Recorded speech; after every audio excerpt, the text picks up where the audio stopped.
when it's time to do the decrease row or round, when you're ready to decrease the slip stitches away, you'll work as instructed to one stitch before that first slipped loose stitch.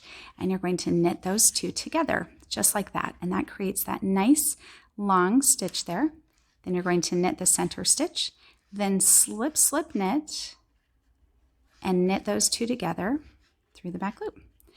And there we go. We have a completed first step of the fireworks stitch. So when you're on that row or round of the instructions, you'll do that all the way across. So even though some of the row instructions might look a little bit overwhelming because there's a lot going on there, once you do it, you'll realize it's actually really intuitive. You can see exactly what you should be doing when you get there.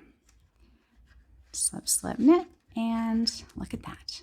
So we're starting to get our fireworks going, and then I'll show you the next step.